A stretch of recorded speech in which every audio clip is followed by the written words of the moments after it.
hi guys welcome to कवि style सமையல் இன்னைக்கு நம்ம சிம்பிளா ஒரு பன்னீர் மசாலா அதுக்கு நான் கடாயில எண்ணெய் வச்சிருக்கேன் இதுல வெங்காயம் தக்காளி கொஞ்சம் முந்திரி பருப்பு போட்டு வதக்கிக்கலாம் இதுல கொஞ்சமா முந்திரியும் போட்டுக்கலாம்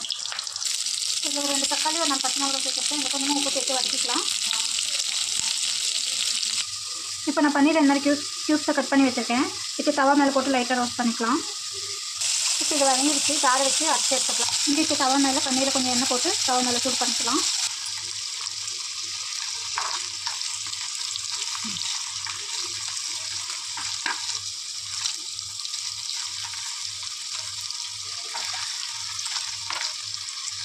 இப்போ கோல்டன் ப்ரௌன் வர வரைக்கும் இதை ரோஸ்ட் பண்ணிவிட்டு இதை எடுத்துக்கலாம் இப்போ இன்னொரு கடாயில் எண்ணெய் வச்சுருக்கேன் இதில் ஒரு பிரியாணி இலை இப்போ இதில் ஒரு சின்ன வெங்காயம் கட் பண்ணி வச்சுருக்கேன் அது போட்டுக்கலாம்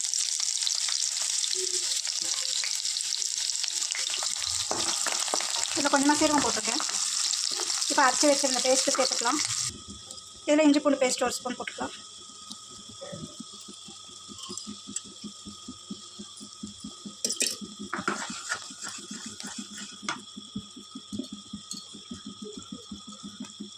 வெறும் மிளகாய்த்தூள்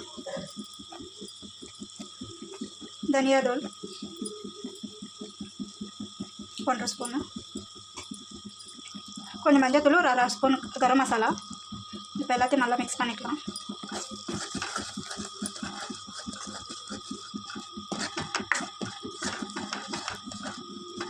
இதில் கொஞ்சமாக தண்ணி சேர்த்துக்கலாம் இப்போ உப்பு காரெல்லாம் சரியாக இருக்கான்னு செக் பண்ணிவிட்டு கொஞ்சமாக கசூரி மெத்தி காஞ்ச வெந்தயக்கீரை இது சேர்த்து நல்லா கொதிக்க வைக்கலாம் கொஞ்சம் இந்த மசாலாவோட பச்சை ஸ்மெல் போகிற வரைக்கும் இப்போ கிரேவி திக்காகிடுச்சு நல்லா கொச்சி வந்துடுச்சு இப்போ இதில் பன்னீர் ஆட் பண்ணிக்கலாம் லாஸ்ட்டாக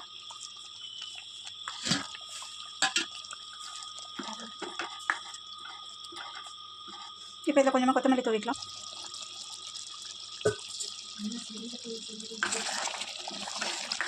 பன்னீர் போட்டு ஒரு 2 நிமிஷம் இப்படி கொதிக்க விட்டுக்கலாம் அவ்வளோதான் ஆஃப் பண்ணிடலாம் அப்போ நம்மளோட பன்னீர் கிரேவி ரெடி ஆகிடுச்சு இது பரோட்டாக்கு ஜீரா ரைஸு சப்பாத்தி எல்லாத்துக்கும் நல்லாயிருக்கும் கொஞ்சம் ஸ்பைசியாகவும் இருக்குது ட்ரை பண்ணி பாருங்கள் தேங்க்யூ